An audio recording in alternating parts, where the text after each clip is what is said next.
Doctor, ನಾನು ಭೂಮಿಕಾ ಮಾತಾಡ್ತಿದ್ದೀನಿ. ಓ ಭೂಮಿಕಾ ಅವರೇ, ಹೇಳಿ. ಹೇಗಿದ್ದೀರಾ? ಏನಾದ್ರೂ ತೊಂದರೆ ಆಗ್ತಿದ್ಯಾ? ಅದು ಡಾಕ್ಟರ್, ಸ್ವಲ್ಪ ತಲೆ ಸುತ್ತಂಗಾಗ್ತಿದೆ, ನಿಂತ್ರೆ ಬ್ಯಾಲೆನ್ಸ್ ತಪ್ತಿದೆ. ಈಗ ತಾನೇ ಬೀಳೋಂಗಾಯ್ತು, ಬಟ್ ನಾನು ಕಂಟ್ರೋಲ್ ಮಾಡ್ಕೊಂಡೆ.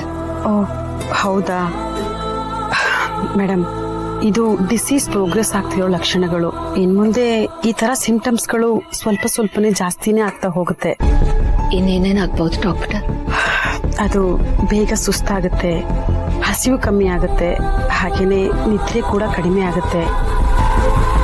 ಜೊತೆಗೆ ಬಾಡಿ ಪೇನ್, ಚೆಸ್ಟ್ ಪೇನ್ ಇಂಥದ್ದೇ ಶುರುವಾಗುತ್ತೆ ಮೇಡಮ್.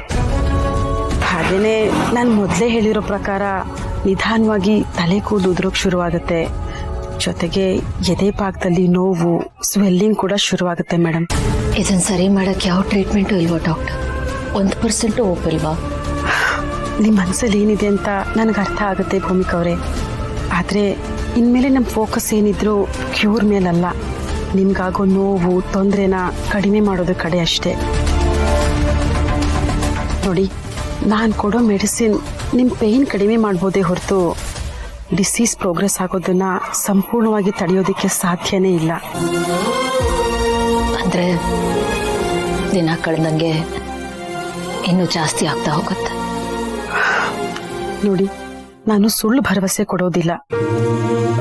ನಿಧಾನವಾಗಿ ಬದಲಾವಣೆ ಆಗ್ತಾನೆ ಹೋಗುತ್ತೆ.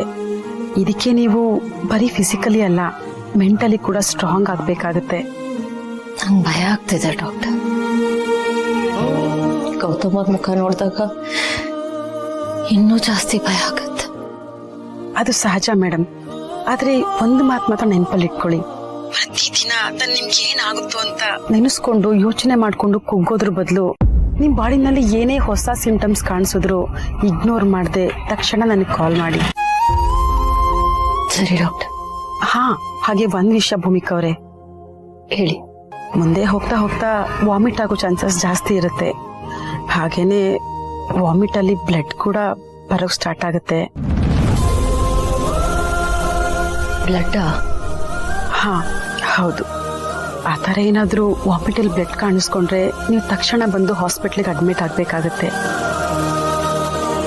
ಯಾಕಂದ್ರೆ ಅಂಥ ಟೈಮಲ್ಲಿ ಕ್ಲೋಸ್ ಅಬ್ಸರ್ವೇಷನ್ ತುಂಬಾ ಇಂಪಾರ್ಟೆಂಟ್ ಆಗುತ್ತೆ.